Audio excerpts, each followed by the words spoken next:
And welcome everybody to the final entry in my WrestleMania Best to Worst series as we appropriately close out with WrestleMania's main events. Now, main events obviously play a very important role in any wrestling show. It's the last thing the audience sees before the show's over, so it's an opportunity to go out on a high note and leave the fans talking about giving them positive impressions on the show, whether it be ending on a big cliffhanger, or in the case of a show like WrestleMania, which kind of serves as the season finale for the WWE, it could be like the concluding point of whatever their build-up has been over the course of the whole year.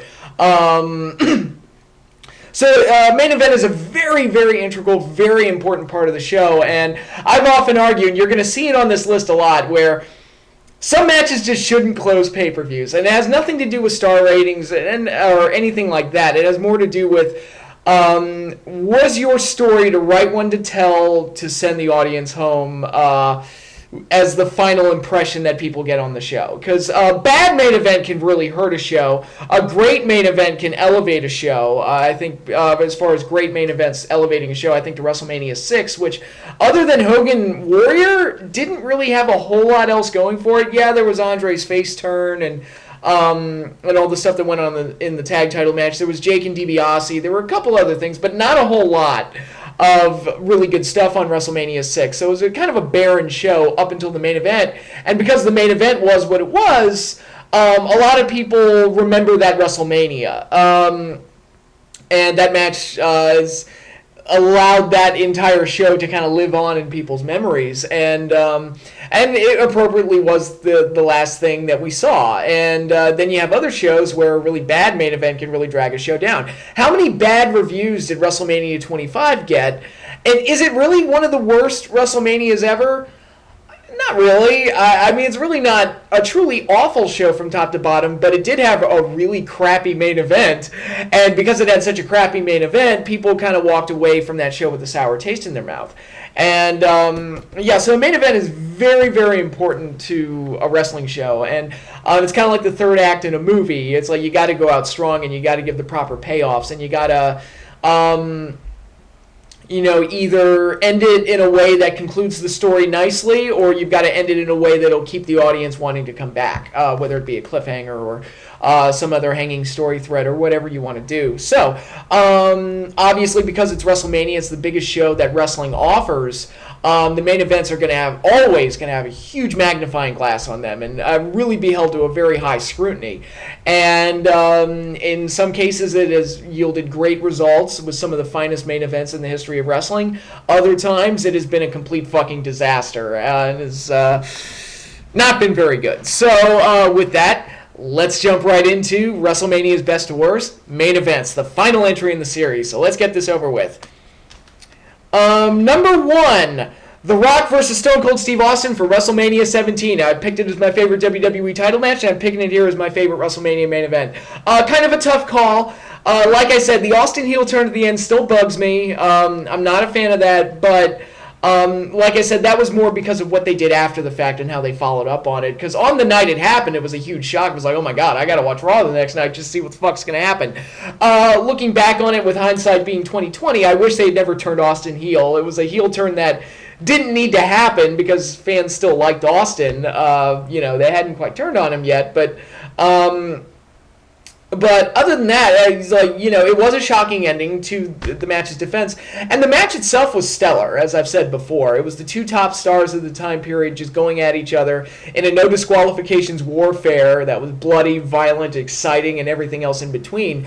And just a damn fine main event all around. I mean, this was a point. You look at this match, and it is the two top stars of the time period clashing and facing each other. This wasn't the same Rock that we saw at WrestleMania 15. It was the corporate champion, Weasel heel champion. This was a guy who was able to supplant Stone Cold Steve Austin as the top face when Austin was on the shelf for a year. So it was really appropriate that they did this match, and I thought the end result was very, very good, and like I've said before, it's the best match that the two have had together. So that's my pick for my number 1 favorite. And of course, it also helps that it was in the big atmosphere, big venue, very exciting time period. I mean, this was right at the end of the Attitude Era, where the WWF was just as hot as ever. Of course, it wouldn't last too much longer after this, but this match was a huge one and one of my personal favorites. Number 2, Hulk Hogan versus the Ultimate Warrior from WrestleMania 6. Again, this list is going to look somewhat similar to the WWE title match list, but there's going to be some differences, I swear. But number 2 is the same on this list as well, Hulk Hogan versus the Ultimate Warrior. The two biggest baby faces of the time period. The fans split 50-50 over who they were rooting for. It was the main event of the first international WrestleMania. You had these two larger-than-life icons, and you couldn't really see either one of them getting beat. And they were so beloved by the fans that it was just a natural to do this match. And face-versus-face matches were so rare back then, and that just made this stand out even more and made it even such a better idea to do it. I mean, it was all the more reason to do it. Oh, nobody does stuff like this? Well, we'll do it, and it'll deliver, and it'll be awesome. And it did deliver, and it was awesome. And Ultimate Warrior's title win was not only shocking, but Hogan presenting Warrior with the title after the match was over, to me, is... when I was a kid, especially, that really affected me. And really, it was like, wow, even in defeat, Hulk Hogan, he's still a good sportsman. And I felt like I'd learned a lesson after watching that. So even though the guy I was rooting for lost... you can kind of hang your head high, hold your head up high, because it's like, wow, Hogan did the right thing, and he really is a role model. Of course, then I find out years later he's in a sex tape and dropping a certain N-word, but that's neither here nor there. But the character was a good guy, at least in 1990. The NWO Hogan hadn't quite come out yet, but in any case, you had these two larger-than-life, powerful forces just butting heads and seemingly on equal ground with each other. So for Warrior to get the win was a really big deal, and it was kind of a risky move on their part. But I was in hindsight, especially, I'm glad they did it, because I think it was more poetic that Hogan lost, and I think it played out much better that way. So yeah, very good stuff all around there. Number 3. Triple H versus Chris Benoit versus Shawn Michaels from WrestleMania 20, a match that we're not supposed to remember. This is a great example of one of WrestleMania's most satisfying championship victories, as Chris Benoit defeated Triple H, tapping him out to the crippler crossface to win the World Heavyweight title. Big deal, and just a huge way to end WrestleMania 20. Made even better by the fact that Eddie and Benoit celebrated together. Eddie being the WWE champion and Benoit being the world champion. Them, being best friends for so long and then celebrating together. On this stage in Madison Square Garden at the 20th WrestleMania. All the emotion was there. It was very satisfying. And there were so many storylines going on. It was one of the best set up triple threat matches ever, because you had the Shawn Michaels Triple H rivalry. You had Triple H being this dominant champion on Raw for as long as he was. You had Chris Benoit being the Royal Rumble winner and exercising his choice to go to Raw to face Triple H and finally getting his WrestleMania main event spot after years and years of never quite reaching that level. So there are a lot of different storyline components going on here and a lot of things at play, and they all combined beautifully in this match and made what I've called many times before the best triple threat match of all time, and I loved it. And again, it was made better by the fact that Triple H was the one that Chris Benoit defeated. Because I thought, again, making my predictions back then, I was like, if Benoit wins the title, he's going to tap out Shawn. He's not going to tap out Triple H, because Triple H was at that point where it's like, oh, he always goes over, and people were kind of getting sick of it. But it paid off here, because it's like, no, they did the right thing. They had Triple H be the one to do the tap out to Chris Benoit to really put him over and really put him over the top. And it made the win all the more sweeter. It was very satisfying, very good. Obviously, things happened a few years later that kind of puts a dark cloud over this match. I don't need to talk about that anymore, because it's been talked about ad nauseum, by myself included. But yeah, it was a great main event, wonderfully well worked, and had a very satisfying emotional conclusion. What's not to love?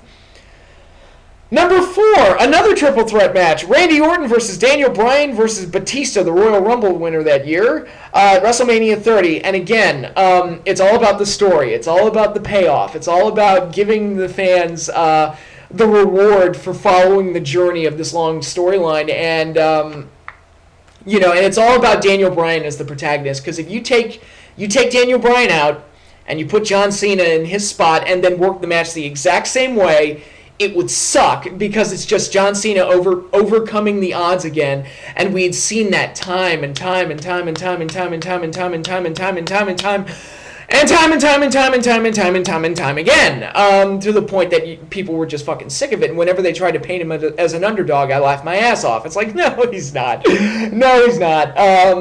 But with Daniel Bryan, you had this guy who the fans loved, regardless of whether or not he fit the mold of a typical WWE main event superstar, whether it be because of his size or what have you. It's like, it didn't matter. We all love Daniel Bryan, because who doesn't love an underdog? He was a legitimate underdog, and they worked that into a storyline where the Authority tried to keep him down based on his image, because of factors that are outside of his control, because of the way he was born, and your effort and your hard work isn't good enough, and the fact that the fans love you isn't good enough. You're just not the guy that we want on top. And it made for a beautiful storyline that went all the way from SummerSlam up to this point, with the rug constantly being pulled out from under the fans.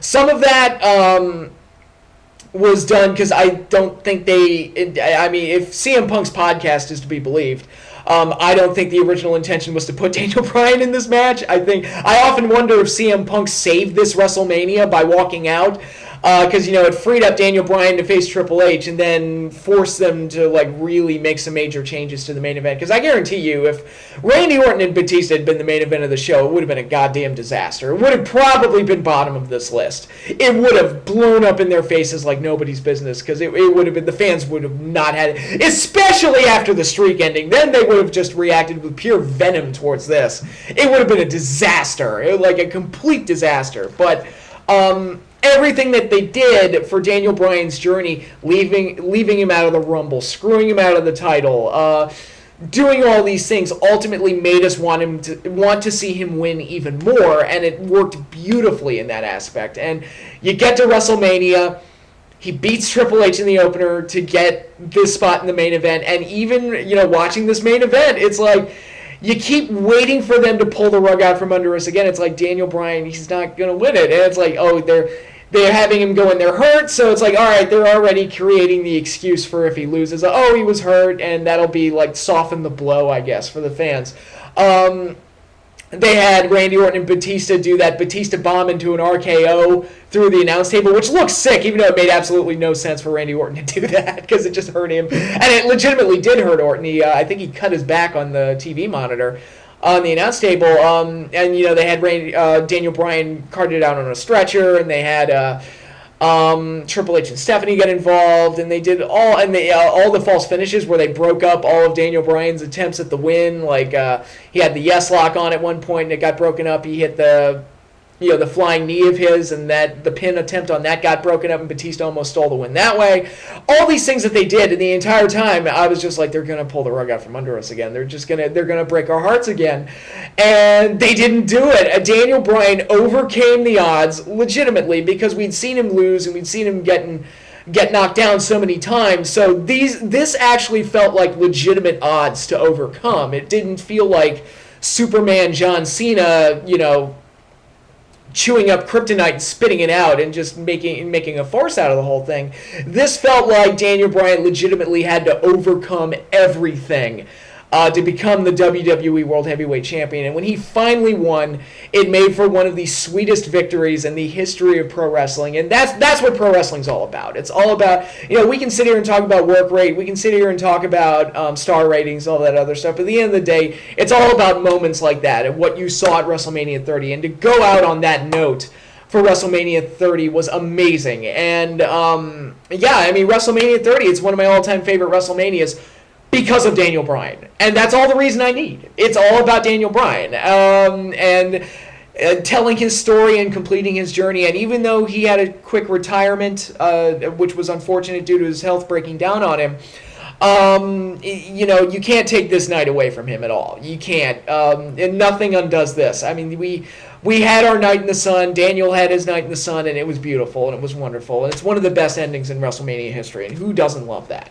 And at number 5, we have Bret the Hitman Hart defending the WWE Championship against Shawn Michaels in a 60-minute Iron Man match from WrestleMania 12. I've talked about this match a lot. Really, the big thing here was the culmination of Shawn Michaels' journey to get to the WWE Championship, and the grueling match he had to get to that point, the pure wrestling contest with Bret Hart, where they just challenged and chess matched each other for an hour, over an hour actually, because the match had to go into overtime, which was actually really well done, I thought. And I always really liked this match, and I'm typically not a guy that likes hour-long matches. I typically like, it's like, yeah, you get into that 20 to 30 minute range, I'm usually pretty good. Once you go longer than that, unless you're really, really good or you're telling a really compelling story, that could be really tough to do. But, no, I thought they pulled it off. I thought it was great. And for Shawn Michaels' title win, it was a huge moment. And I also got to give credit for Shawn Michaels' entrance, too. That was pretty cool. Where he came down on the zip line. That was one of the more special WrestleMania entrances. Absolutely. Next up, number 6, we've got Steve Austin versus champion Shawn Michaels at WrestleMania 14. One of the best designed main events ever in the history of wrestling, with Austin's journey as the challenger, having to win the Royal Rumble and get to this point, to Shawn Michaels being the heel champion that was a weasel that could get out of any situation possible, with both guys kind of being the innovators of this new attitude era within the WWF, with like Austin redefining what it means to be a babyface, and Shawn Michaels with DX and all the stuff they were doing. They had the personalities, they both had the storylines, the characters, everything was great. And Mike Tyson was really this huge X factor that was thrown in and added a lot to the promotion of that main event and the build up to that main event, and seemingly gave Austin another obstacle to overcome, although it turns out Mike Tyson was on his side the whole time. But really, I thought all of that just came off amazingly well, and this WrestleMania was the one that kind of put the magic back into WrestleMania after, because the post-Hogan years, there was kind of a lull where kind of the excitement and the speciality of the event had really faded, and I felt like this WrestleMania really brought it back, and a lot of the ways in which they booked this main event helped to do that. And of course, Austin won the title, the Austin era began, so that's another huge moment for this particular main event. So it wasn't just a great main event to a great show. It was kind of a flagship moment and match, and that was very important in the annals of wrestling history for many reasons. Number 7, Randy Savage versus Hulk Hogan at WrestleMania 5. The Mega Powers exploded. Again, very well-crafted storyline for the main event. You had two over-the-top personalities that could have only come out of the 1980s, embroiled in this really big friends-turned-enemies storyline where... again, with Miss Elizabeth caught in the middle, she actually stayed in neutral corner for this match. And, again, it's just the big personalities, the big story, the big moments, and the character development of Savage really helped sell the story, sell the match, and made it work beautifully. To me, this is one of the definitive main events of the 1980s because of who was involved and how it was booked and everything. So, very enjoyable stuff, and Savage presented a very different kind of challenge for Hogan, which was also nice. So if Hogan's just going to beat the bad guy and win the belt again, they at least presented it in a way that was fresh. So, yeah, really enjoyed this match. It was the main event to the first WrestleMania I ever saw. I got the VHS tape when I was very young, and I fell in love with wrestling, in large part because of this match. So it's very special to me. And, I would say best WrestleMania main event out of the first 5. It's the one that I like the most anyway. Number 8, The Undertaker versus Shawn Michaels in a streak versus career match from WrestleMania 26. They learned from their mistake from the year before by having Undertaker and Shawn go out there and kick out of finishers for half an hour, and then having 2 more title matches that nobody gave a crap about. It's like, all right, the next year when we do the rematch, we'll just have them close. And that was a smart way to go. Again, they worked the match very similarly to how they did at 25. Maybe not quite to that degree, but... it was kind of finisher festy, and it was very high impact and very exciting from that in that regard. But what this match also had going for it was the emotional aspect, where we all knew Shawn was going to lose. I mean, that was just how it was. We all knew Shawn was going to lose. So to see his career ended at WrestleMania was a big deal and a big moment. It had like a big emotional gut punch, especially as the closer. It was like, man, they're ending WrestleMania. It's like, how often are the endings to WrestleMania like sad? Like kind of like, oh, like that's kind of sad. And there aren't many, and this one was, and in a way that worked, where it's like you just felt bad for Shawn Michaels, even if you wanted the streak to stay intact. There's still that. They're forcing the fans to pick a side. It's like, all right, which do you want? Do you want the streak to continue, or do you want Shawn Michaels' career to continue? And a lot of fans, that's a tough choice to make for a lot of fans. But Shawn Michaels gave us one last great performance. It was good to see, and he went out in a way that provided a great ending to this WrestleMania. So it worked as a closer, it worked as a match, it worked as the end for Shawn Michaels' career. So for that, it gets ranked fairly high.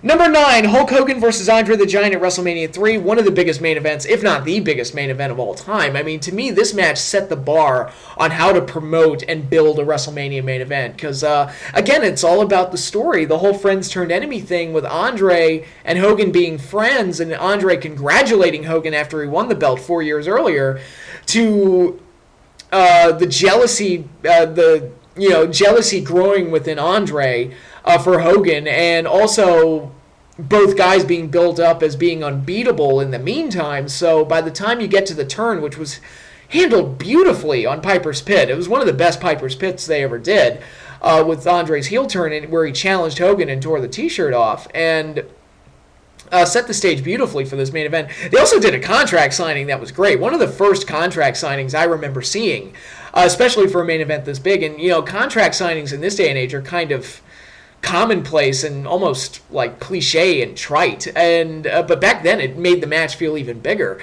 And you get to this main event, and the crowd is just buzzing the entire time. The atmosphere for this match is amazing, and I thought it was booked very well, where they took advantage of the fact that people viewed Andre as unbeatable, so he pretty much just dominated Hogan through most of the match. And one little key aspect here, as far as like connecting to the rest of the show. Earlier in the show, Billy Jack Haynes and Hercules fought each other to a double countout. So when you get to that point in this match where Hogan and Andre are wrestling each other outside the ring, and they're brawling, and Ventura says, "Don't let this match end in a countout." I don't do a very good Ventura, but it was actually a legitimate concern, like, oh yeah, because there was a double countout earlier in the show. So I don't know if that was done on purpose, probably wasn't, but again, it's just kind of how my brain clicks. I'm like, yeah, it's like the announcer's legitimately concerned because we saw that finish earlier in the night. So yeah, that added to the drama a little bit, because nowadays, I mean, we would, although I guess you could say WrestleMania 27, that main event did originally end in a double countout, but yeah, I love this match. I love, for its historical significance, for the things that they accomplished with it, to the big moment at the end where Hogan slammed Andre and just really put the punctuation point on the whole thing, to the atmosphere, to how magical the whole thing felt. I mean, this is just one of the biggest matches in the history of wrestling, for good reason. And, kudos to Andre for being able to work the match, given his limitations. I mean, at this point, Andre's health had really diminished, and he, for all intents and purposes, kind of had one foot in the grave at this point. But man, it's, you book things right, and if Andre's willing, it's like, you got a really good story out of it, and it worked very well. So yeah, I've always been a big fan of this match. So yeah, it ranks pretty high for me as one of my favorites. Number 10, Randy Savage versus Ted DiBiase in the tournament finals for the WWE Championship at WrestleMania 4. Again, it's all about the satisfying title win, and having all the right storyline components in place, with DiBiase being the heel and cheating his way to get to that point, and to using Andre to beat Hogan for the title so he could buy the title off of Andre, which set up the tournament. All of that was done very well, or at least the main cruxes of the story were handled well. The tournament was kind of a mess, but the main components worked very well. And you had this underdog babyface, Randy Savage, who had really gotten hot, and he was being set up for his big win. And when Hogan came out to help Savage, that was very good, because it was kind of like the last year's main eventers were kind of giving the rub to the new guys like DiBiase and Savage. So their presence, Hogan and Andre's presence, I felt elevated everything around them, and it made the ending more satisfying when Savage ultimately won the belt. And it was was the first truly like big feel-good WrestleMania title victory, and that's a very good thing. And I was like, man, that feels amazing. It's 1 year after having that amazing match with Ricky Steamboat. Here's Randy Savage now in the main event winning the world title, the first man to ever win the world title at a WrestleMania. So that was a big deal, and one that was handled and booked very well. Number 11, The Rock versus Stone Cold Steve Austin at WrestleMania 15 in a no DQ match. For all the things that this WrestleMania did wrong, they did the main event of the show very, very well.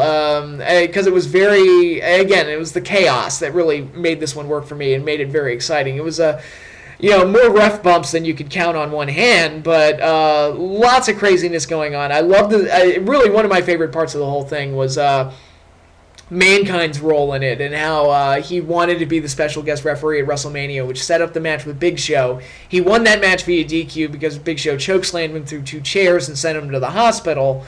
So it was like, all right, well, Mankind won. He's supposed to be the referee, but he got sent to the hospital, so he can't be there. So to see him come out later after all the referees had been knocked out was really like a big like pop moment for the main event. It was nice to see Foley get to play a role in the main event, even if he wasn't an active participant. And again, the storyline was handled perfectly, with Rock being the perfect choice as the corporate champion for Vince, because one of the problems that they ran into with the early days of the Austin McMahon buildup is that McMahon didn't really have a corporate champion. He threw Mick Foley at him, but Foley doesn't fit the corporate image that Vince wants. He threw Undertaker and Kane at him because they're unbeatable, but they don't fit the corporate image that Vince wants. They just didn't really have that guy. And then in the meantime, they were building up The Rock, who's this handsome, good-looking, marketable guy that they can prop up as the corporate image of the company. So when he ultimately turned heel at Survivor Series Deadly Games in the tournament and revealed himself to be the corporate champion, it was perfect. And it's like, all right, Austin has his champion to beat now at WrestleMania, because Austin had already been screwed out of the title by that point. And it was handled very well. And again, all the obstacles they put in Austin's way, to the insanity at the Royal Rumble, to the Deadly Games tournament, to the triple threat against Undertaker and Kane at Breakdown, where he got screwed out of the title royally, to Vince firing Austin and then bringing him back under a new contract that Austin wasn't allowed to put his hands on him or else he'd be gone for good. All these things, and it eventually culminated with the steel cage match at St. Valentine's Day Massacre, which was handled beautifully. Really, really great stuff there. And then Austin's final stop to finally get over everything that McMahon had done to him. He had gotten the main event spot at WrestleMania 15 and defeated The Rock. So it was the culmination of a very long storyline and character progressions from not just Austin McMahon, but everybody else involved, from Rock to DX to Mick Foley and everything else in between. So all of that worked very, very well, and it culminated beautifully on a WrestleMania that again, you want to talk about a main event that made you forget how shitty WrestleMania was? This one almost did. I mean, it's kind of like, I remember the first time I saw it, I was like, man, that main event was killer. And it wasn't until after I realized it, like the next day when I thought about it, I was like, man, that show kind of sucked, except for a couple of things here and there. It's like, that show was kind of shitty, but the main event was really good. So if you're going to make one thing good, make it the main event, because at least you go out with a high note. Number 12, Hulk Hogan and Mr. T versus Roddy Piper and Paul Orndorff in the main event to WrestleMania 1. Very star-studded main event. I mean, this one, it was the first WrestleMania main event, so obviously it was a big spectacle, and they brought in a bunch of celebrities to play special roles in the match. Muhammad Ali was the special guest referee. Billy Martin was the special guest ring announcer. Liberace was the special guest timekeeper, and he did his whole entrance with the Rockettes and everything, and that's one of those moments that lives on the WrestleMania highlight reels forever. And it was very exciting and engaging from that aspect. And you had Mr. T wrestling as Hogan's partner, and the whole, everything attached to that, and the intrigue surrounding that. And you had Roddy Piper set up as the top heel with Orndorff as his partner. You had Bob Orton in his corner. You had Jimmy Snuka in the face's corner because of his feud with Piper. Although I've wondered, why didn't they just make it a six-man tag at that point? But fine, whatever. It worked out quite well. And hey, Pat Patterson was the guest referee, so you had the first Intercontinental Champion as the main referee. Muhammad Ali was outside the ring. But just so many stars and so many big personalities involved in this match that's impossible not to enjoy it almost. It's just a really fun, crazy, wild match. There was so many X factors and so many bells and whistles and glitz and glamour going on to it that it's instantly memorable after you see it, and it's not the typical WrestleMania main event. It's not the culmination of a big story, and it's not the completion of somebody's rise to the title, and it isn't a big moneymaker grudge match main event or anything like that, but it was a big match, a very colorful match, a very exciting match, and one that's a lot of fun and very star-studded. So it's one of the most memorable main events in WrestleMania history, and there's no championships involved. There's no. It's actually the only WrestleMania where the WWE Championship wasn't on the line, but it worked for what it was at that time period. It worked very, very well. And if this match didn't work, would there have been another WrestleMania after this? I don't know. I mean, who knows? But it's a very important match in WrestleMania's history, and for my money, it was very entertaining and very good. Number 13, John Cena versus Shawn Michaels at WrestleMania 23. I've talked about this before. Not a whole lot going on storyline-wise. Basically, it was just Shawn Michaels breaking himself to make the best out of a bad situation to create an exciting match and give John Cena his best WrestleMania match ever. And that's really all there is to it. Cena won again, which we all knew was coming, but it was like, whatever. And so not a whole lot of dramatically interesting things going on, but Shawn Michaels worked very, very well with Cena, and they would actually have the 1 hour match a couple weeks after this. That was even better, but they did some really good stuff in this match, and I thought it was nice to see John kind of break out of his comfort zone a little bit to work a different type of match, and Shawn proving he can make the best out of a bad situation no matter what he's doing. It was actually supposed to be Triple H and John Cena this year, which, why the fuck would you do that match again? Why would you do that to me? Why the fuck was that the plan? But thankfully, God pretty much struck down Triple H. I don't root for injuries in wrestling, I really don't, but I was not unhappy when Triple H tore his quad again, or tore his other quad, I think, and had to miss WrestleMania this year. It's like, well, at least we're spared a rematch with John Cena that nobody wanted. So, this match went about as well as it possibly could, given the constraints, which was there was no real story, and we all knew Cena was going to win. So within those parameters, it was a pretty good match, and for that, I'll throw it a bone and say it was pretty good. Number 14, Edge versus The Undertaker at WrestleMania 24. Again, I wish they had kept Edge's WrestleMania undefeated streak intact, so they could have billed it as undefeated versus undefeated. But they did get a year-long build-up out of this, starting from when Edge cost Undertaker the title against Batista. He cashed in the Money in the Bank and stole the title from him after a match with Batista. And that pretty much started a long string of situations where Edge just kept costing The Undertaker and kept slipping away from The Undertaker, which of course meant that Undertaker was going to beat him at WrestleMania, as if the streak didn't make that obvious enough. It was like, yeah, we all know Taker's going to beat him for the belt, and it was for the World Heavyweight title. They got the long build-up out of it, and I thought Edge and Undertaker worked well together, typically. And actually, for as good as their WrestleMania matches, and it was pretty good, I think this is one of their weaker matches. I think if you look at their TLC match and their Hell in a Cell match later that year, this one's actually one of the weaker ones that they did, but it was still pretty good. And it was nice to see Edge get that main event spot, because he sorely deserved it. And you could argue that maybe it was a little too late, like he should have been there at 22, but it was nice to see Edge get rewarded with that main event spot. It's like, yeah, Edge deserved it, and he's the most interesting character on the SmackDown brand, so yeah, absolutely. Give him the fucking main event spot, and if he's gonna lose to Taker, at least let him close, and give him the big spotlight match. And it was good, and really good, solid main event, and really only the tip of the iceberg as far as what Undertaker and Edge were capable of when working together. But overall, I thought this main event worked out quite well.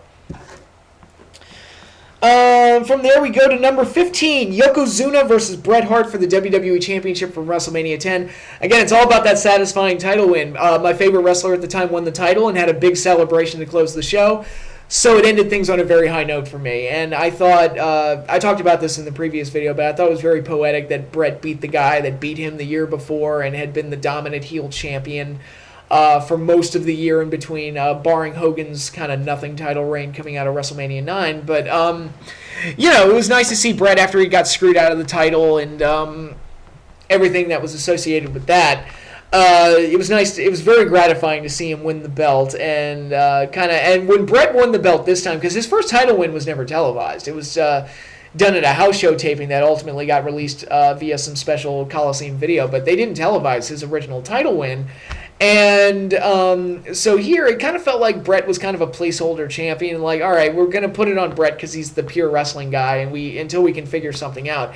Here it felt like, okay, Bret's getting the belt because it's his time to be the top guy, because Bret's the most popular guy they have right now, and he's working the best out of anybody right now. So it's like, yeah, Bret's our babyface champion, and that's how they went. And it set up the feud with Owen beautifully. It was like, that was a nice little cliffhanger to end on. In the midst of this celebration, you had the lone wolf standing up there in the aisle, Owen Hart, just expressing jealousy over his brother's victory. So it really set the stage beautifully for their feud later in the year. But yeah, I thought the main event and everything surrounding it came off well. Again, you had some glitz and glamour attached to it. You had Roddy Piper as the guest referee. You had Burt Reynolds as the guest ring announcer, which is always great to see Burt Reynolds doing something.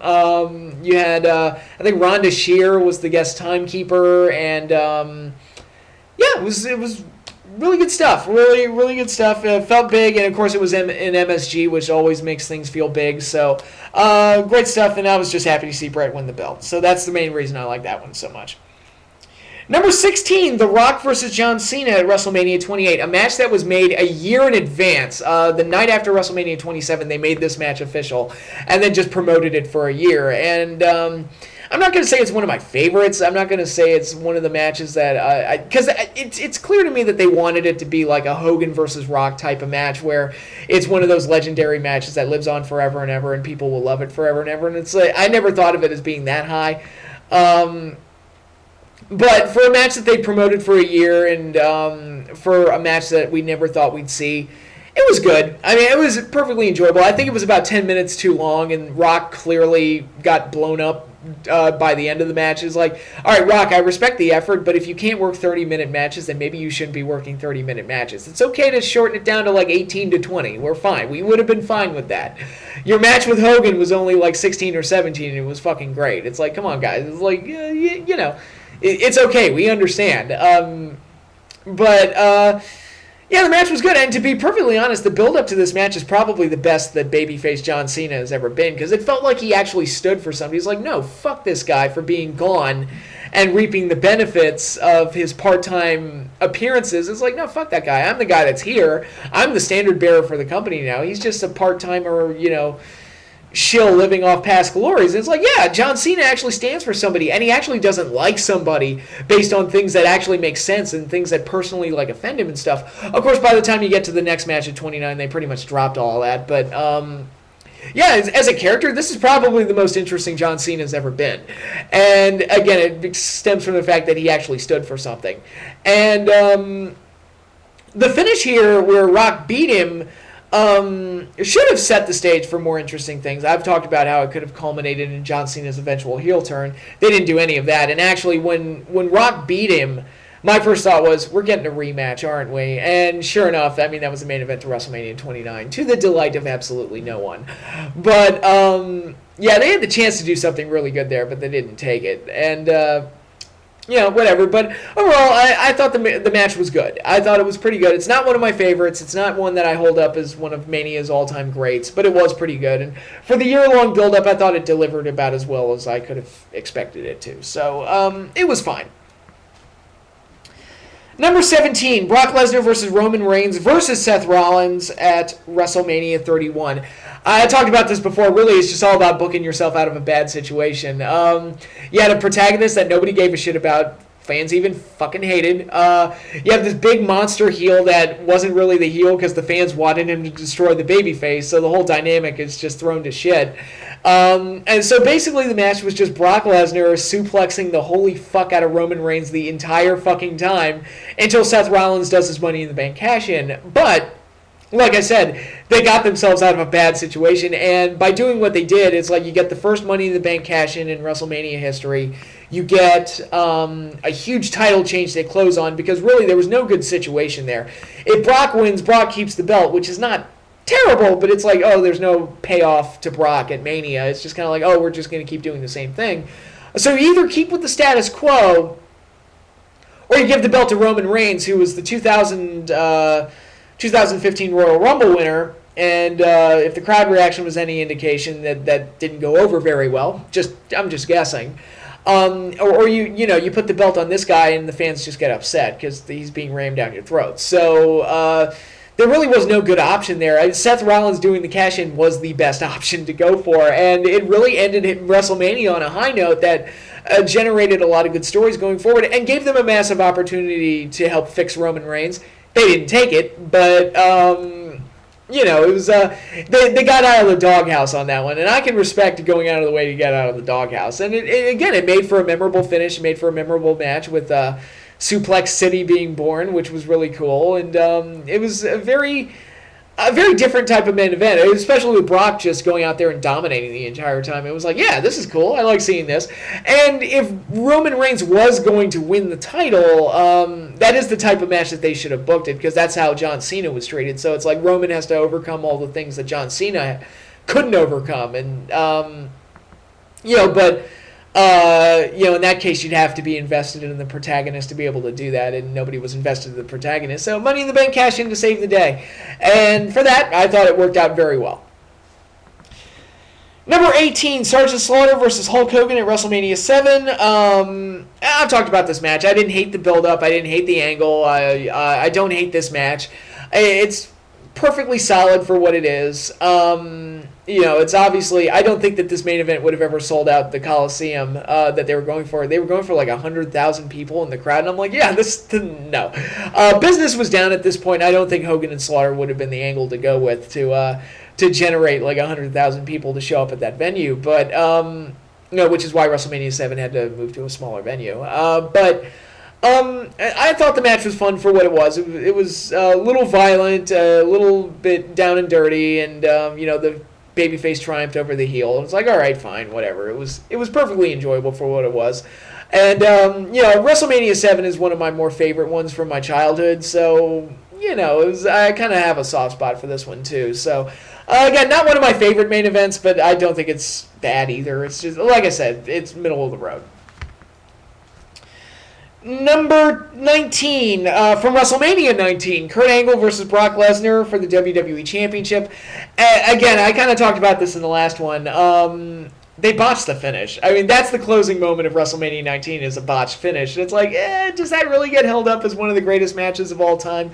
A lot of people say yes. I personally was like, not really, not my cup of tea. But I don't think the match is bad. I think it's quite good for what it is. I just never saw it as one of my favorite matches. And a lot of that has to do with the fact that Lesnar just didn't work as a babyface to me. He wasn't Cena bad. He wasn't Reigns bad. He was just kind of like, they're booking him like an underdog, when to me he should be an unstoppable force of nature. And he works better as a heel anyway. But, it's like I said, the match isn't bad. It's well wrestled for the most part. And a lot of the stuff they did in the build-up mechanically made sense and was fine for what it was. And they did some big things in it, like Kurt being the first one to kick out of the F5. Although I laughed when when Lesnar kicked out of the angle slam and Michael Cole tried to sell, that's the first time anybody's ever kicked out of that. I'm like, that is so wrong. Everybody's kicked out of the angle slam. I'm pretty sure my grandmother was kicked out of the angle slam at some point. But in any case, that's, again, to me, this is more of a middle-of-the-road main event. It's not one of the very best main events in WrestleMania history. I know a lot of people disagree with me on that, but it is what it is. Number 20, Triple H versus Batista for the World Heavyweight Championship at WrestleMania 21.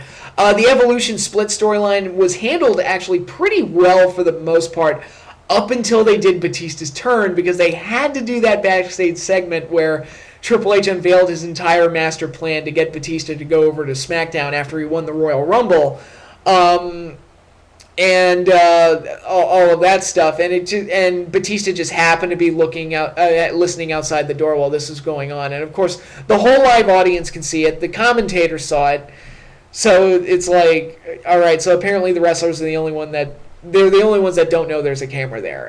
It's not like the way Lucha Underground does it, where clearly the way the backstage segments are done on Lucha Underground, the wrestlers are not supposed to know there's a camera back there, and the commentators and the crowd are not privy to what goes on in those scenes. That's just for the television audience, because it's treated like a television show, so it works. So for them, it works. In this situation, it did not work. So it was really like a big dent in the armor to the build-up. But other than that, I thought it was handled pretty well, with Batista wanting to break out of the shadow of Triple H, and Triple H clearly not wanting to face him because of Batista's physical strength and how imposing he was. He clearly did not want to contend with Batista. So he gets in the match, and I've criticized the match before where, Batista having to sell most of the time is probably not the best way to go, especially back then because Batista wasn't the best seller. But I thought the match was solid for what it was, and you get the payoff with Batista, the student beating the mentor. And although I have to say, the Batista bomb, I hate that as a finish because the way Batista does it, it should be a sit-out powerbomb, and he should, sit out on the pinfall, but instead he kind of rolls backwards and then goes for the pin. It's like, well, then why sit out on the powerbomb? That doesn't make any sense, but whatever. But yeah, they did some good stuff here with Batista managing to overpower Triple H and, basically just physically dominate him towards the end anyway, to get the win. And, it was good for what it was. I mean, Batista's first title win was much better than Cena's, which happened that same night. Batista, if you ask me which one I would rather have if I was winning my first world title, it's I'll take the Batista style of booking the main event over how John Cena got it. But for what it was okay. Number 21, Hulk Hogan versus King Kong Bundy in a steel cage match from WrestleMania 2 for the WWE Championship. Not one of my favorites, but it does stand out a little bit because it's the only steel cage match in WrestleMania history, and thankfully they made the steel cage match the main event back in the time period when steel cage matches actually mattered. It's very typical Hogan versus the big guy type of match, so if you don't like those type of matches, you're probably not going to like this. But no damage was done. The outcome was never really in question, even with Hogan's rib injury, which, sure, okay. It was what it was. They tried to repeat having some celebrity guests. Robert Conrad from Wild Wild West was the special guest referee, which was kind of cool. And when I say Wild Wild West, I mean the show that was actually pretty cool, not the shitty Will Smith movie. So you better know what I'm talking about. Tommy Lasorda was the special guest ring announcer. Ricky Schroeder is holy shit, Ricky Schroeder. What's he doing these days? He was the special guest timekeeper, and Silver Spoons. That's a fucking blast from the past there. But they tried to have some of the celebrity guests of the first one, like they did at WrestleMania 1. Didn't really work here. I didn't mention some of the other special guests at WrestleMania main events. Bob Uecker was special guest ring announcer at 3 and 4. Mary Hart was a special guest timekeeper at 3. So it was kind of a tradition for a while. Vanna White was special guest timekeeper at 4 and did the whole angle with Bob Uecker, which wasn't really that compelling, but hey, whatever. The celebrity guest star thing was kind of a thing for WrestleManias for a few years. Actually, at 7, you had Alex Trebek as the guest referee, you had Marla Maples as timekeeper, and Regis Philbin on commentary, which was hysterical, because it's Regis Philbin calling a wrestling match. And actually, in this match, you had the worst commentary ever. Getting back to the cage match, you had Elvira on commentary, and she was horrible. The worst wrestling commentator I've ever heard. It's Vince, not just anybody can do this, right? And I'm sure, I'm surprised the WWE Network hasn't tried to block that out. Try and block out her commentary from the match. It really is that bad. It's really, really fucking bad. But, really, that's really the most damaging thing about this main event. You got to see Hogan beat Bundy, and that's about it. It's not one of my most beloved WrestleMania main events by any means, but it's not one of my most hated either. It's just kind of there. And again, this was before Hogan Andre, which really set the bar on how to build a WrestleMania main event. So this one was kind of still in that how are we going to approach these WrestleManias going forward phase, where they were still trying to figure things out as far as making WrestleMania an annual thing and something special. So for what it was okay. Number 22, The Rock versus John Cena for the WWE Championship at WrestleMania 29. Why the fuck wasn't Punk in this match? I mean, would it have killed you to put CM Punk in this match? Did we have to do Rock and Cena again, which nobody wanted? I mean, I guess somebody thought we needed to. I don't know why or who, but I'm assuming it was Vince. But, you know, I knew it was coming, too. I knew Rock was going to beat Punk at the Royal Rumble. I knew Cena was going to win the Royal Rumble that year. And I knew I was going to WrestleMania. I knew I was going to be sitting through a main event that I had absolutely no interest in. And sure enough, it was a boring main event. That was the best thing I can say about this match is that it was a finisher fest. I mean, it's like, well, I mean, they kicked out of finishers. So, whatever. If that's all you need out of a great match, and you'll get plenty of them in this match. But actually, I take that back. The nicest thing I can say about this match was the callback to the finish from the 28 match. That was kind of cool, but other than that, there wasn't a whole lot going for it. The best way they could have salvaged this would have been with the John Cena heel turn, and I've talked about this before where I had the idea where this is the main event where Cena turns heel, and it's revealed that he's the one behind the Shield, and the Shield is aligned with John Cena, and then you move the storylines going forward from there, where the only way Cena could beat Rock was with the Shield's help, and, you know, the loss at 28 was the genesis for that. But no, they did the rematch just for the sake of giving Cena's win back over Rock, which if you're just going to do that, why didn't you just have Cena beat Rock at 28 and be done with it? I mean, nobody wanted this match again. I mean, literally nobody. I liked it fine the first time, did not need it again. But, yeah, I mean, it's not like objectively terrible, like the worst thing ever. It was just way more boring than what they could have done. And what they could have done could have involved CM Punk in the end of his, like, over 500-day title reign, or would have been over 500 days at that point. But Undertaker needed somebody to beat, so that was the end of that, too. So, yeah. It was what it was. That's just all there is to say. It was what it was. Number 23, Triple H versus Mick Foley versus The Rock versus Big Show in a four-way elimination match for the WWE title at WrestleMania 2000. Overly cluttered, having a McMahon in every corner was just too many working components, too many different storylines and story threads going on. Big Show should not have been in this match. I don't care what he was promised when he signed. It's like, I can't believe that was agreed upon. Like, that you thought that was okay to do that, but okay. Foley definitely shouldn't have been in this match because he'd already been retired by Triple H. And if Foley was going to be there, he should have been in Rock's corner or something to that liking. He didn't need to be shoehorned into the main event at WrestleMania as an active competitor. It actually kind of took away from the loss at Hell in a Cell, which was actually one of the saddest endings I've ever seen to a wrestling match. It was really depressing, actually, and really put a lot of heat on Triple H, too. But, you know, it should have been Rock and Triple H one-on-one with Rock winning the title. I've said it before, this should have been Rock's year to win the title at WrestleMania. He never got that. They had Triple H retain after a Vince McMahon heel turn, which, yippee. At this point, I was kind of getting sick of the McMahons, and this was 16 years ago, and I was getting sick of the McMahons by this point. So it tells you, it's like, man, I was sick of them then. 16 years later, they're still there. It's like, okay, sure. But yeah, I mean, Triple H retaining the title was one of the most deflating, disappointing, lame-ass endings to any WrestleMania. It was just so, like, so uneventful, and so it felt like the ending to a B pay-per-view. It didn't feel like the ending to the biggest show of the year. It was just kind of this deflating, awful thing that happened, and I couldn't believe they did it. It was like, would it have killed you to just have Rock win the title here? I mean, come on. It would have at least make the four-way worth it, and the way they did it, they didn't make the four-way worth it. So it was like, all right, fine, whatever. But again, as far as the work goes, it's not the worst match ever. It was just an incredibly, like, mishandled, mismanaged main event and it's a main event that never should have happened. It should, like I said, it should have been Triple H and Rock one-on-one.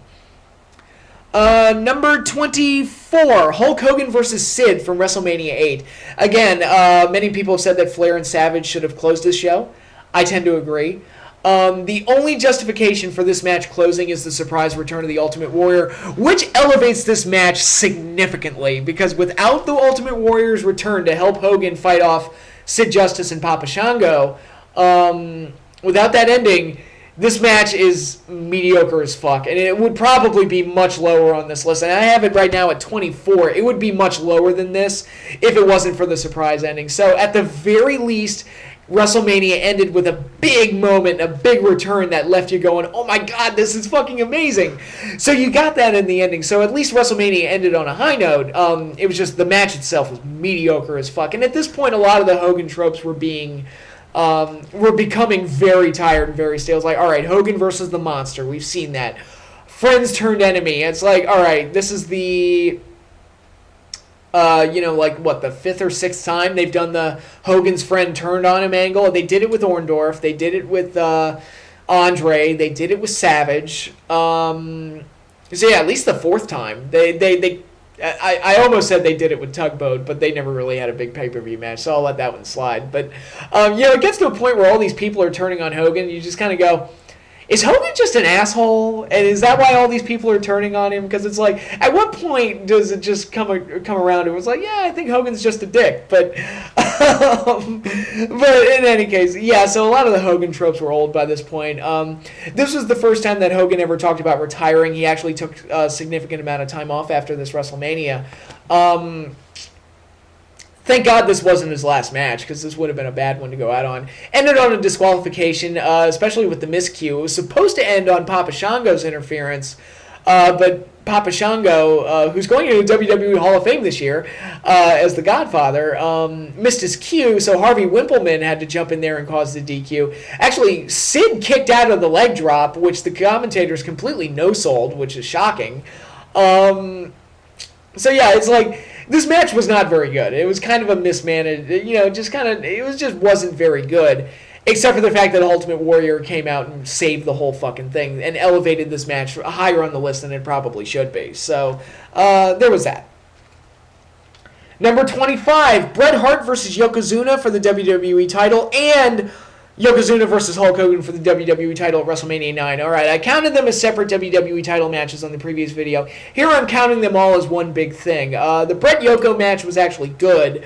And if it had ended right there, at least WrestleMania would have ended like, oh my god, the big monster guy, heel just won the title. What's going to happen next? And, of course, Hogan had to pull his whole political bullshit thing and steal the title at the end, which was bullshit and the biggest crock of shit to ever happen at a WrestleMania. But where I give it some leeway, again, kind of tying it back to the Warrior at WrestleMania 8 thing, it ended the show on a huge thing that left you talking the next day. So it was like, you can't say that it didn't make headlines or didn't elicit some kind of an emotional response. It was memorable. I'll give it that. It was fucking memorable. And it was... That's really the nicest thing I have to say about it, to be perfectly honest. And if I count it all as one segment, I think the Bret Yoko match itself was actually pretty good and pretty well handled, and is enough to kind of elevate this whole scenario from being the worst of the worst. It's still not good, but it's not the worst thing ever now, because the Bret Yoko match was pretty good. So, okay, so there's that. Number 26. Lawrence Taylor versus Bam Bam Bigelow from WrestleMania 11. Again, some people say that Diesel and Shawn should have closed. Diesel Shawn wasn't very good either, so it's kind of like, whatever. And you did have the All-Pro team with all the celebrity guests of the NFL players being on Lawrence Taylor's side, which added some glitz and glamour to it. Was fun. You had the $1 Million Corporation and all the heels on that side, and you had all the NFL guys as the baby faces. Reggie White was one of them, and Reggie White is a legend to me, so it was cool to see him participate in a wrestling show.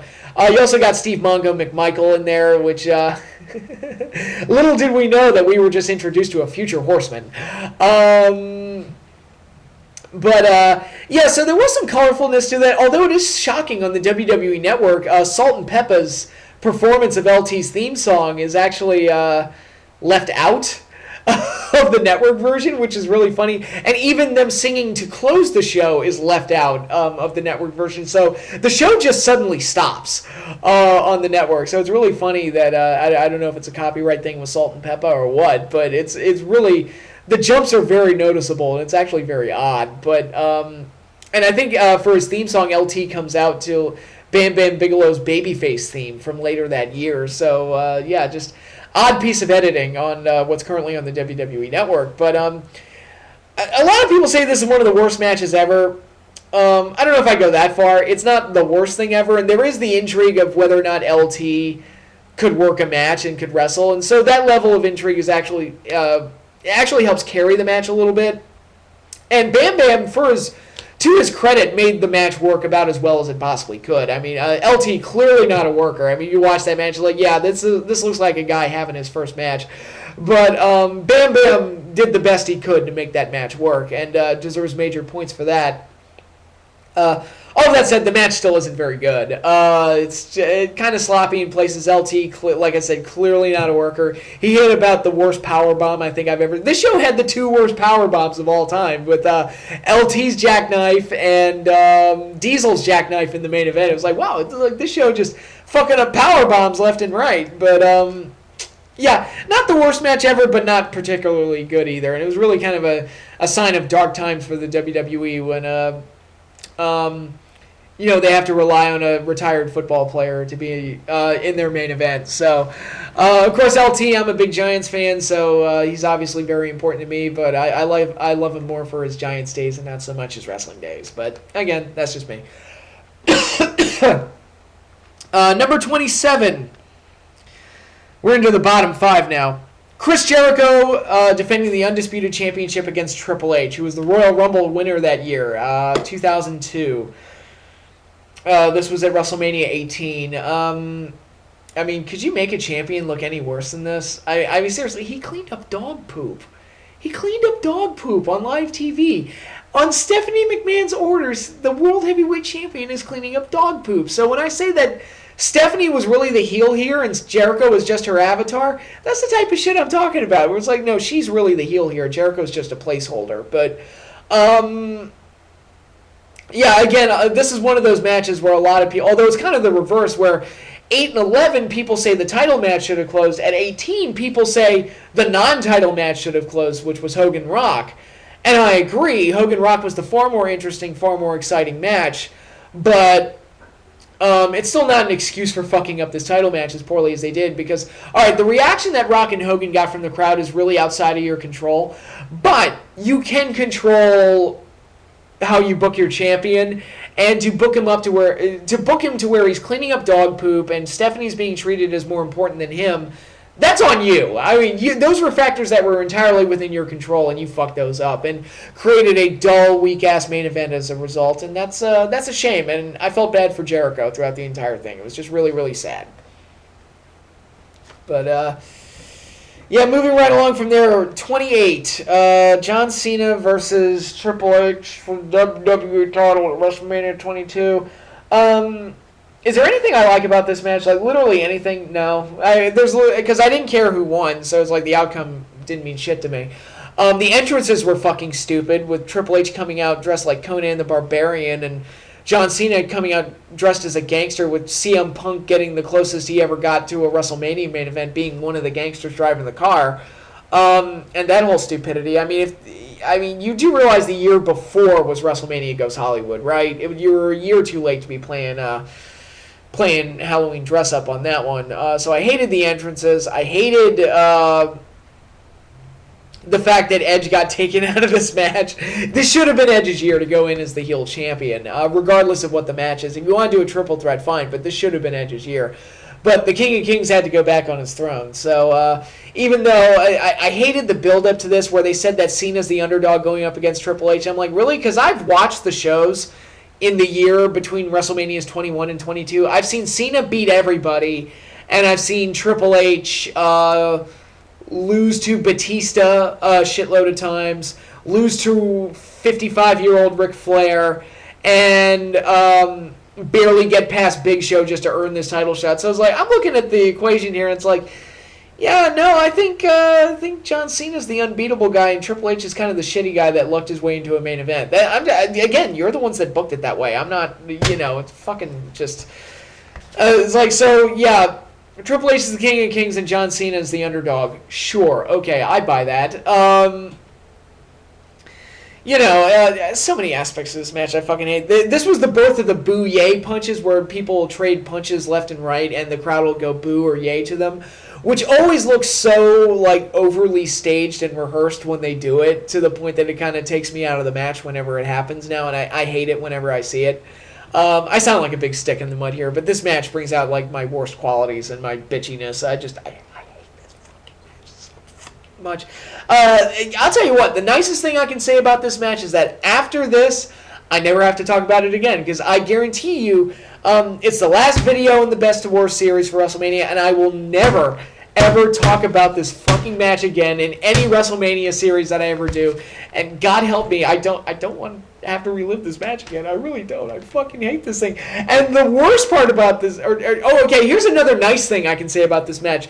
There are 3 main events worse than this. 29, The Miz versus John Cena at WrestleMania 27, which was a goddamn 3-ring circus and just a horribly executed prelude to building up Cena versus Rock and setting that match up. But it was a horrible way to do it, because the champion was treated like an afterthought, and a lot of the bells and whistles that they threw in the end just made it kind of silly and stupid, and the match was kind of sloppy and boring too. The nicest thing I can say about this match is that Miz's entrance video was awesome. That whole video package they worked together for him was actually really cool and very well done. And it's one of those all-time great WrestleMania specialty entrances. So yeah, I loved Miz's entrance video for this. That's literally the nicest thing I have to say about this main event. But yeah, horribly executed, terrible all around, treated like an afterthought. To build up to next year's WrestleMania, and just kind of a mess. So, whatever. Number 30, Psycho Sid versus The Undertaker in a no DQ match for the WWE title at WrestleMania 13. Again, there's really not a whole lot else I can add to this. It was just a shitty, boring, dull main event that was birthed out of a horrible situation where they didn't know what the fuck to do. And they managed to make it even more painful by having the heel help Undertaker, the face, win the title. So the fans didn't even get the satisfaction of a clean Undertaker title win. There was no real feud between these two. There was no build-up or intrigue surrounding these two as far as wanting to see them work with each other. It was just something that they threw together and slapped together, and Undertaker winning was just a failed attempt at trying to create a feel-good moment for WrestleMania that just didn't really work. And again, it's neither guy's fault. It was just that was the situation they were put in. I would have felt bad for anybody that was put in this situation, because it's like, all right, we want to do Bret and Shawn, but Shawn lost a smile, and now we don't know what the fuck to do. So, and situations like that is how you get matches like this. And this match was not good. It was not good. It was boring, dull. Bit of a mess, and it's unfortunate. It really was, because Undertaker's first Mania title win should have been a big deal, and it was kind of this loosey-goosey, thrown together at the last minute type of thing that ultimately kind of sucked. So it's a shame, but it was what it was. And now, finally, we come to the worst main event in WrestleMania history. From WrestleMania 25, Triple H defending the WWE Championship against Royal Rumble winner Randy Orton. 2009 Royal Rumble winner, I should clarify on that. I'm sorry, I'm just kind of cleaning up some of my paperwork here. I can finally put that away. It was horrible. I mean, it was really horrible. And again, I will argue this until the cows come home. As far as the build-up goes, Randy Orton is the babyface in that build-up. I don't care what anybody says. I'm like, all right, so Randy Orton, what did he do? He beat up Vince McMahon. He tortured the McMahons and physically assaulted them every chance he got. And he tried to get revenge on the guy that screwed him out of the title. Okay, the way storylines have been handled for as long as they have been, as far as, in relation to the McMahons, they have been booked to and presented as horrible people that screw with people's lives and fire people for no reason. And I'm supposed to feel sorry for them that one of their employees finally stood up to them and told them to fuck off. I mean, he was about to fire Orton just because Orton got in his face. Because somebody was willing to call Vince on his bullshit. And they tried to screw him out of his Royal Rumble victory. They tried to screw him out of, put him in unfair matches and shit. And it gets to a point where it's like, how is Orton not the babyface here? And, of course, him lying about having, some like anger management disorder. I forget what they called it or something, but that was kind of unnecessary. It was unnecessary because he'd already earned the title shot through winning the Royal Rumble, so him having to make up a disease to get off the hook for his actions was really kind of stupid. But because all he had to do was like, I won the Royal Rumble, so if you try to take me out of the title match, I'll sue you for all the money you have. But yeah, and Triple H did screw Orton out of the title back in their Evolution days, so it's kind of like, how is Orton like not the babyface here, just finally giving the heel his comeuppance after all these years? I mean, I just don't. I don't know. I pulled for Orton here. I'm sorry. It's like okay. But even if Orton did get like significant heat from doing those things, like they kind of undid it the Raw before WrestleMania because the McMahons came back and they were perfectly fine. So it was like, okay, like all right. So the big thing that Orton did ultimately got taken away from him. And really what they could have done here is had Orton actually defeat Triple H, win the title, and live up to his prophecy of becoming the new Triple H. That didn't happen. Of course, they threw in the stipulation of if Triple H gets disqualified, he loses the title. Vicky Guerrero made that stipulation. How Vince McMahon couldn't override her, I don't know.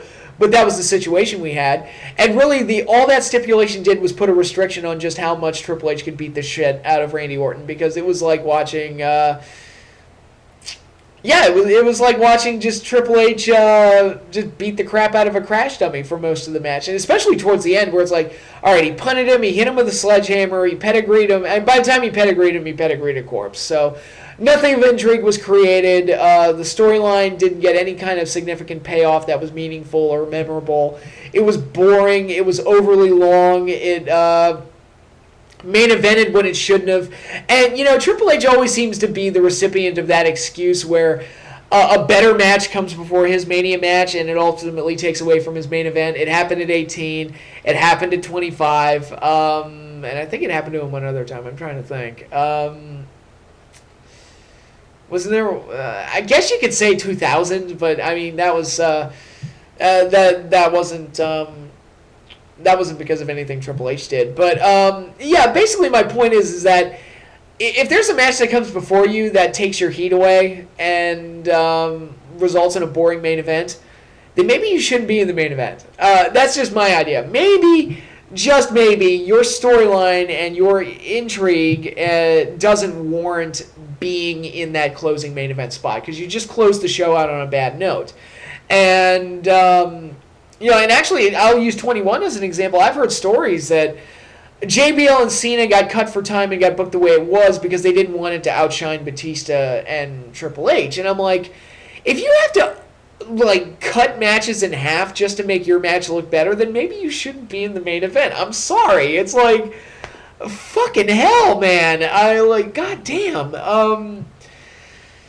So yeah, Triple H, he's had some great matches over the years, but when he's bad, man, he is really, really fucking bad. And, that match at 25 was just an unmitigated disaster all around. And it was, another one of those instances where Triple H shouldn't be in the main event. And, yeah, it was confirmed because of, that match happened. And, yeah, I'm not saying Triple H should never be in the main event. I'm just saying in certain situations, maybe he shouldn't. And WrestleMania 25 is one of those cases where maybe he shouldn't. And thankfully, that's the end of this list and the end of WrestleMania Best to Worst as a whole. So thank you all for watching this series. Hope you all enjoyed it. Hope you all found it fun. Hopefully, I didn't torture myself too much by talking about some of those matches that I hate so much and had to revisit, but we're done. We moved past it. We're all good to go, and now we've got WrestleMania coming up this Sunday, so may have to readjust some of my lists after this WrestleMania. We shall see how that all plays out, but until then, y'all stay tuned to this channel because I've got some fun stuff lined up. My WrestleMania preview video should be up sometime this weekend. Gonna shoot for doing it Friday night right after the NXT special, so should be good to go. Yeah, a lot of good stuff to look forward to. So yeah, WrestleMania season's kicking into high gear. This series is all done, but we got plenty of stuff looking forward to in the future. So until then, stay tuned everybody, and I will see you all later.